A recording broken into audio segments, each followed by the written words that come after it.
Welcome back. Let us see the registration process between the mobile node and home agent. This is just a continuation of our mobile IP, what we have taken in the previous class. Okay, here uh, registration of mobile IP, as I have shown you the diagrams of uh, how the connection is established between a correspondent node in the home agent and the foreign agent. Here, it's only a pictorially. It's just represented how the registration process takes place. As you all know, there are three phases of registration of data transfer in the mobile IP. Uh, the first one is agent discovery. The second one is registration, and the third one is data transfer. We have seen in the previous class, in the previous video, how agent discovery takes place. Now, the second phase is registration phase. Registration phase is generally this mobile node, a foreign agent, and a home agent. So, what is first happening? The mobile node is registration is first requesting foreign agent, and that request is again forwarded to the home agent. You can see registration request, and the home agent now replying back to the foreign agent about the existence of mobile node. See, registration reply, registration.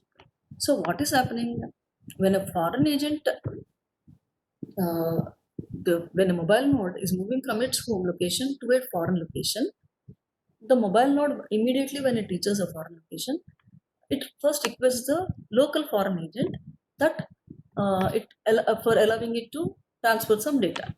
Now the foreign agent in turn informs that home agent, or to be in our communication terms, requests our home agent to grant the to update the information that so and so MN is registered in with this FA.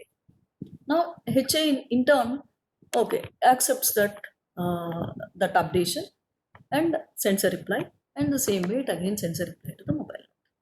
Once this registration process is over, see, mobile node and home agent registration request, and mobile node and directly with the home agent it can start communicating, or it can start registration. Yeah. Okay, whenever there is a registration network, this is the frame of registration. You can see, observe. This is the frame. Type is set to 1 for registration request. You can see here. Generally, these are the different, every packet has got a frame. These are the various flags and components of a frame. Type is set whenever there is a registration request, the frame type is set to 1. There are flags like S, B, D, M, G, B. S is for simultaneous binding, B is for receiving the broadcast packets, D is for decapsulation of the encapsulated data, M and G are for minimal and generic encapsulation. T reserves, D is for reverse tunnel. You know, na, one from a mobile node to the foreign agent is one, and reverse from foreign agent back to mobile node. This is a reverse tunnel. And this is a home address. You all know what home address is. Home agent address we have discussed. Care of address, and generally identification of packets. Generally, if it's a because of we call it as a wireless network, we call it as a UDP messages. And registration reply. Once a request has gone, as you have seen in the previous diagram, registration reply. A reply is received from the home agent to the foreign agent. So here type whenever there is a reply, type field is set to 3. This is a code which describes the status information, why the registration is failed, etc. Is the code what it sends, and lifetime. You all know the time to live. This is a lifetime. Next, just like the previous one, it also has the home address, home agent address, and the identification. Okay, so extensions must, you have something called as extensions there, which contains parameter for authentication. So this is the packets which are sent for registration request and registration reply. Next, coming in here, next once agent discovery and registration is over, then the actual part called as tunneling takes place, where the packets are flown through the tunnel by encapsulating the packets. That's the reason we call it as tunneling and encapsulation. Encapsulation of the packets which pass through the tunnel. So this is as the name itself tells us, describes the mechanism used for forwarding packets between the home agent and care of address. In the diagram, I think you all remember that's a blue line which once established is called as a tunnel, where all the packets are passed through only through that tunnel, along with encapsulation.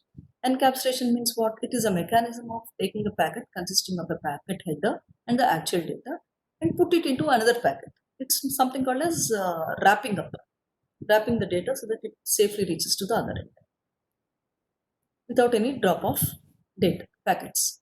So this is the generally we this is what original IP header. Every packet will have an original IP header and the original data.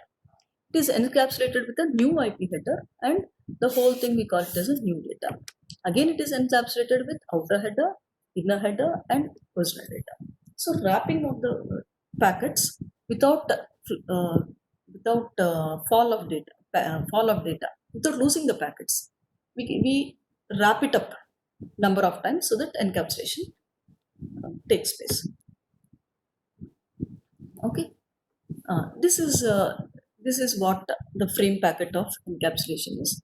Version, time of living, length, IP identification, the flags, time to live, IP in IP, checksum error. And these are the different. The frame consists of all these what we call all these what versions, IHL, time to live, length, IP in IP, flags, all these protocols.